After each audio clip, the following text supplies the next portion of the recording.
Seni sastra. Hakikat seni sastra. Apa yang terlintas dalam benak Anda ketika mendengar kata sastra? Mendengar kata sastra, kebanyakan orang langsung teringat pada kata-kata indah seperti pantun atau puisi, atau pada cerita rekaan yang mengesankan semisal dongeng, cerpen atau novel. Singkat kata, dalam pengenalan umum, sastra itu berwujud bahasa, baik lisan maupun tulisan. Namun sastra bukan bahasa biasa, bukan bahasa yang kita pakai dalam bercakap atau bertukar pesan sehari-hari. Ia lebih menyerupai bahasa dalam berpuisi atau berkisah. Sastra adalah cara berbahasa yang khas. Bagaimana kekhasannya? Ketika menikmati puisi atau dongeng, perhatian kita lebih tersedot pada bunyi bahasa dan alur kisahnya. Kita terpesona dengan kata-kata dan asik merekah-rekah makna kisah. Perasaan kita bergetar, imajinasi kita melanglang buana. Kita tahu kata-kata yang dipakai tidak selalu merepresentasikan kenyataan tertentu. Kita sadar kisah yang diungkapkan hanya rekaan, namun kita tetap tersentuh dan benak kita dipenuhi aneka gambaran tentang sesuatu. Mengapa? Karena dalam sastra, bahasa digunakan untuk membangun kesan atau makna dari sesuatu alih-alih hanya menginformasikan sesuatu.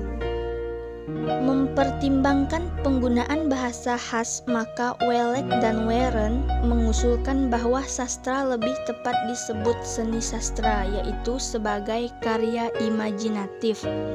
Seni artinya sastra merupakan hasil cipta dan ekspresi manusia yang mengindahkan syarat-syarat estetika.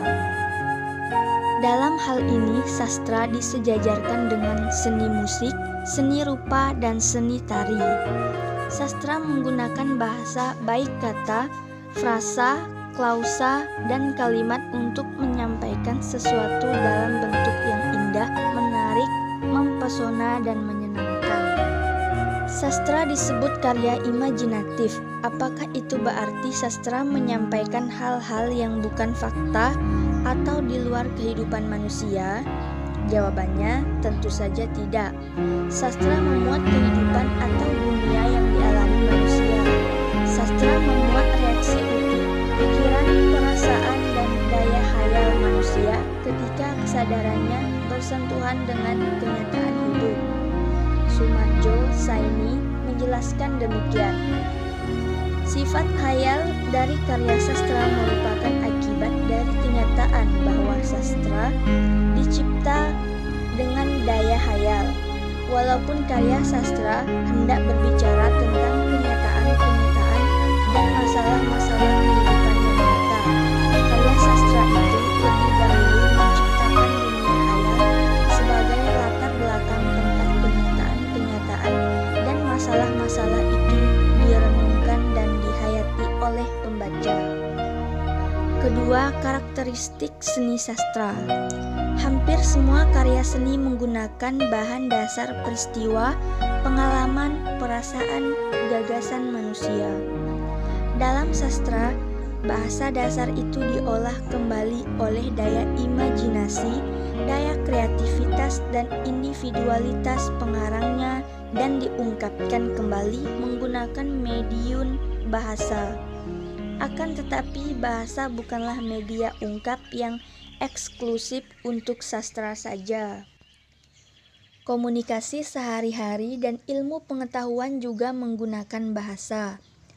Bicara karakteristik sastra berarti bicara bagaimana peristiwa, pengalaman, perasaan maupun gagasan manusia itu diolah dan diungkapkan dalam sastra.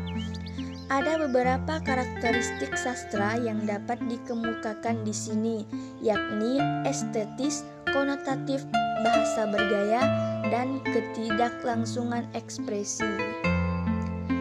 Estetis berarti bersifat indah atau berhubungan dengan keindahan. Wallace dan Warren mengemukakan bahwa sastra adalah karya imajinatif dengan medium bahasa yang didominasi oleh fungsi estetik.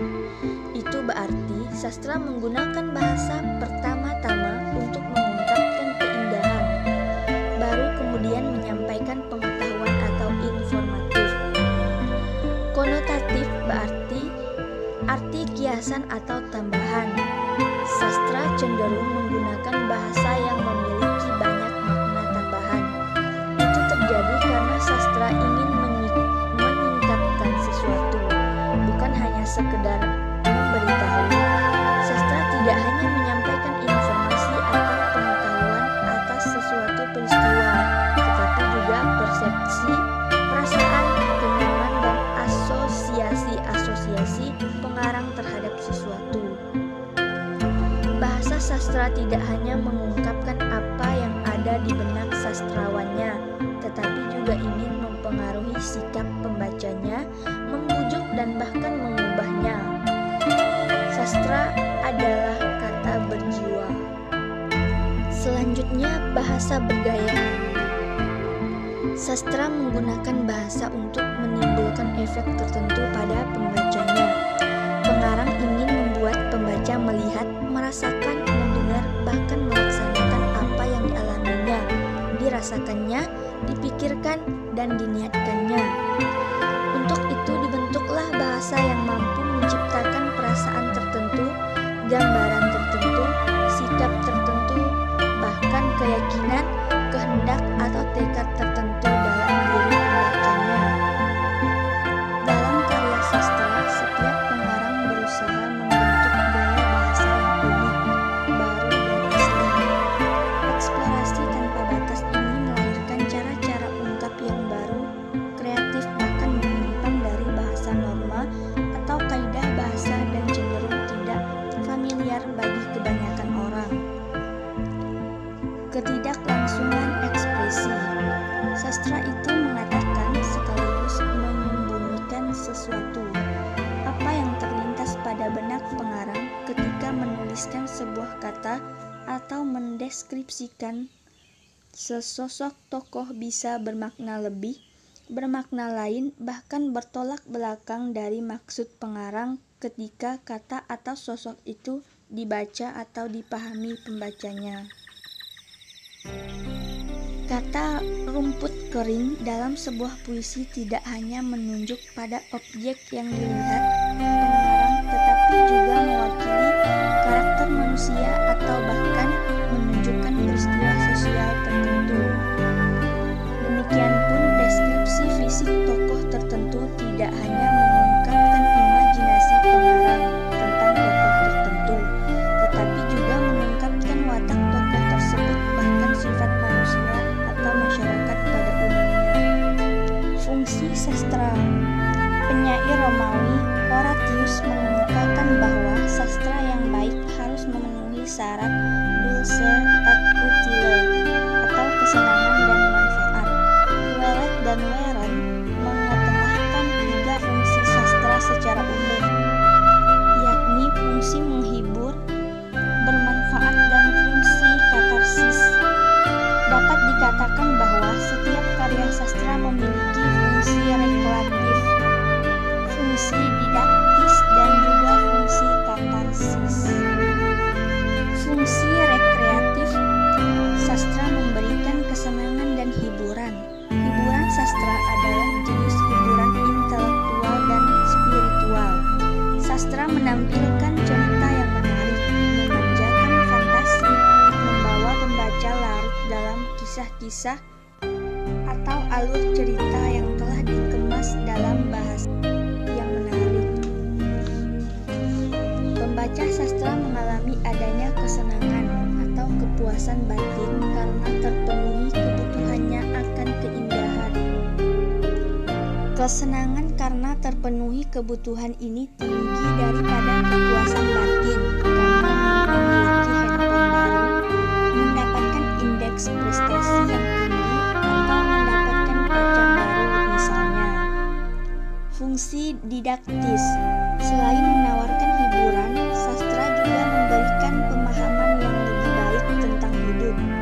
Sastra mengajarkan nilai-nilai luhur tanpa menggurui atau memaksa. Melalui cerita yang menarik, sastra mempengaruhi pembaca untuk menghayati hikmah atau nilai di balik cerita itu.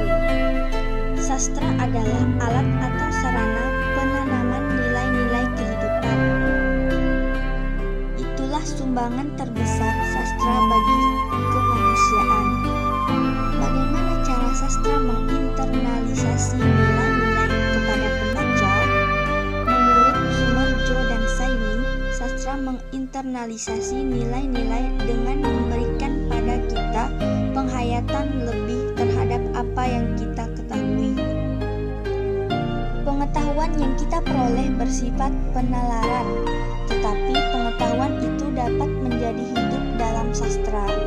Kita tahu bahwa membunuh itu jahat, tetapi pengetahuan itu menjadi begitu hidup dan terasa kengerian kejahatannya kalau kita membaca drama William Shakespeare, Macbeth. Dengan karya sastra semacam itu, kita diajak memasuki dan menghayati pengalaman kejahatan berupa pembunuhan. Dengan demikian, pengetahuan kita tentang larangan moral dan agama untuk tidak membunuh menjadi lebih hidup dan lebih terpahami. Apa yang dikatakan perubahan sikap terhadap pengetahuan atau norma larangan juga berlaku untuk anjuran berbuat baik dan benar.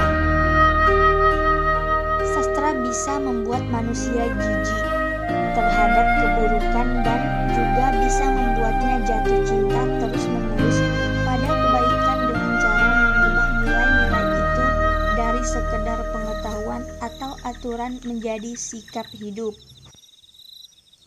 Fungsi katarsis.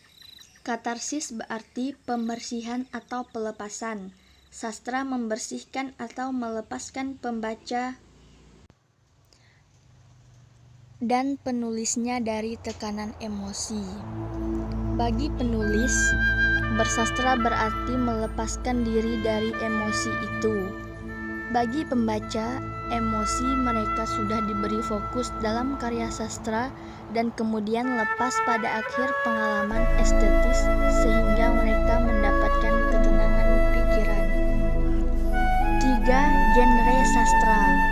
Laken, seperti dikutip Nurgiantoro 2013, mengartikan genre sebagai tipe kesusastraan yang memiliki seperangkat karakteristik umum. Lebih spesifik, Michel menjelaskan genre sastra sebagai kategori pengelompokan, biasanya berdasarkan gaya, bentuk, dan isi. Berdasarkan ragam bentuknya, Aristoteles membagi sastra atas 3 macam, yaitu epik, lirik, dan drama. Epik adalah teks yang sebagian berisi deskripsi, paparan kisah, dan sebagian lainnya berisi ujaran tokoh. Lirik adalah ungkapan ide atau perasaan pengarang. Drama adalah karya sastra yang didominasi oleh cakapan para tokoh. Berdasarkan sifat hayal dan penggunaan bahasa, Sumarjo dan Saini menggolongkan sastra atas 2, yakni sastra imajinatif dan sastra non-imajinatif. Termasuk sastra imajinatif adalah puisi, prosa, dan drama. Sementara itu, sastra non-imajinatif meliputi esai, kritik, biografi, autobiografi, memoir, catatan harian, dan lain-lain. Berdasarkan bentuknya, Kokasih 2008 mengelompokkan sastra atas 3, yakni prosa, puisi, dan drama. Prosa adalah karya sastra yang penyampaiannya berupa naratif atau cerita. Puisi adalah karya sastra yang disajikan dengan bahasa singkat, padat, dan indah. Sementara drama adalah